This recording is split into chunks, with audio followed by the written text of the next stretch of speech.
Magandang araw mga kakusina. Welcome back po ulit sa aking channel. Ngayong araw magluluto po tayo ng giniling. Ilalagay po natin dito sa steam tofu. Yan. Yung napakalambot po na tofu. So, yung ating giniling po, nilagyan ko siya ng konting carrots, soya sauce, sibuyas at bawang. At syempre, nilagyan po natin ng corn flour. So, iluluto lang po natin ang giniling at pagkatapos, ilalagay natin sa ating steam tofu. Yan, samahan nyo po ako. Ito po yung gagamitin nating tofu. Very soft and smooth po siya.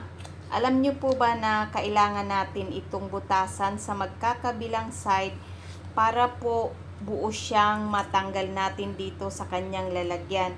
Dahil kapag hindi nyo po yan binutasan dito, didikit po yan. So, ayan po ang sikreto kung paano buksan ang tofu na ganito po. Yung napaka smooth po siya, napakalambot niyang tofu. So, kailangan butasan nyo po doon sa likod para po hindi siya dumikit. Ito na po yung ating soft tofu. Ayan po, oh. Natanggal na natin yung plastic. Lalagay lang po natin dyan. Mabilis lang po yan. Igisa na po natin yung ating bawang para sa ating giniling.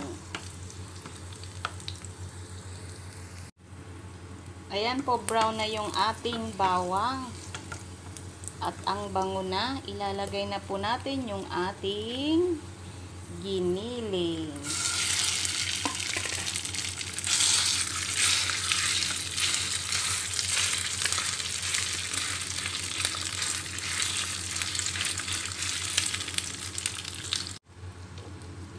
Lagyan na po natin ng oyster sauce.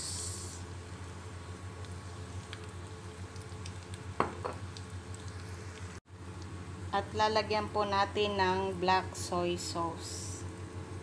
Ito po ay walang lasa, hindi po ito yung soy sauce. Ito po ay yung caramel lang po yan. So, yan.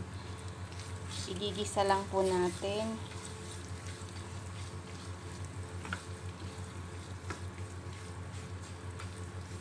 Hininaan ko po yung apoy. Ayan.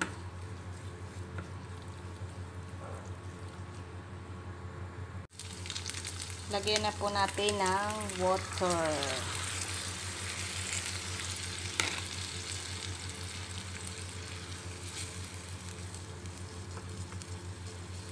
Pakuluan lang po natin hanggang maging sticky yung kanyang sauce. Ayan.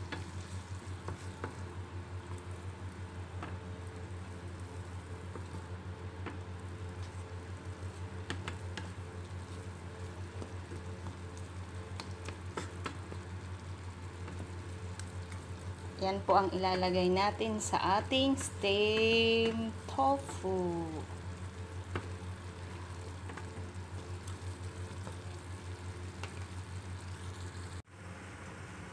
Ayan na po yung ating steam tofu. At ito naman po yung ating giniling.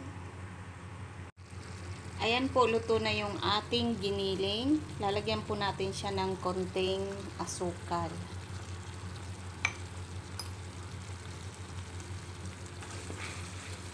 Ayan po, luto na po siya.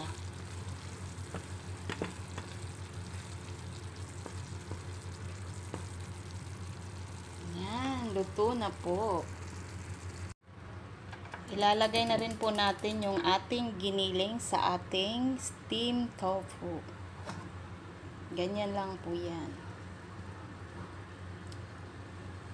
Chinese dish. Ayan po. Yan. At syempre po ilalagay natin yung ating chili. Ilagay na po natin yung spring onion at saka chili. Yan po ang ating masarap na steam tofu with giniling. Ready to serve na po. Yummy!